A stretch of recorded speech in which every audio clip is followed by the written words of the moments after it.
Subscribe చేసేటప్పుడు పక్కనే ఉన్న గంట సింబల్ ను నొక్కి యాక్టివేట్ చేసుకోండి. ఆల్రెడీ సబ్స్క్రైబ్ చేసిన వాళ్ళు కూడా దయచేసి బెల్ బటన్ ను యాక్టివేట్ చేసుకోండి. తల కింద దిండు పెట్టుకుని నిద్రించడం చాలా మందికి అలవాటు. చాలా తక్కువ మంది మాత్రమే దిండు లేకుండా కూడా నిద్రిస్తారు. అయితే మీకు తెలుసా, నిజానికి మన తల కింద దిండు అవసరం లేదట. దిండు లేకుండా నిద్రించినా మన శరీరం అందుకు అనుగుణంగా అడ్జస్ట్ అవుతుందట. అలా అని చెప్పి దిండ్లను వాడేవారు సడన్ గా వాటిని మానకూడదని వైద్యులు చెప్తున్నారు. ఎందుకంటే మొదట్నుంచి దిండ్లు పెట్టుకునే అలవాటు ఉండి సడన్ గా దాన్ని మానేస్తే అప్పుడు మెడ, వెన్ను నొప్పులు వస్తాయి. కనుక దిండ్లు అలవాటు ఉన్నవారు వాటిని తీసేయకూడదు, అలాగే వాడాలి. అయితే ఇక్కడి వరకు ఓకే. మరి ఒకే దిండు కాకుండా 2-3 దిండ్లు హైట్ పెంచి వాటిపై తలపెట్టి నిద్రించవచ్చా అంటే అలా చేయకూడదు.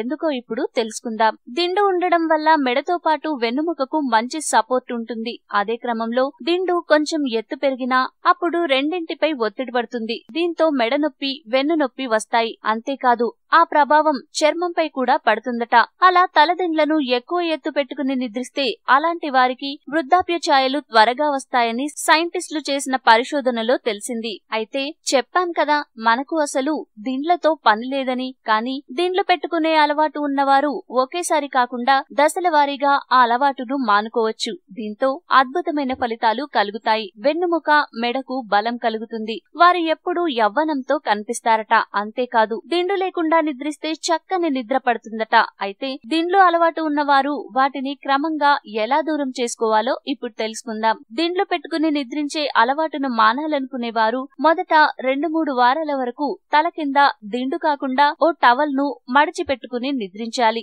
ఆ టవల్ ఎత్తును కొద్ది కొద్దిగా తగ్గిస్తూ నిద్రించాలి. అలా చివరి వరకు ఎత్తు తగ్గిస్తూనే టవల్ పై నిద్రించాలి. ఈ క్రమంలో చివరికి సమతలంగా ఉన్న ప్రదేశంపై నిద్రించడం అలవాటవుతుంది. అప్పుడు ఎంచక్కా దిండు లేకుండా నిద్రించవచ్చు. దీంతో అద్భుతమైన ఫలితాలు కూడా కలుగుతాయి.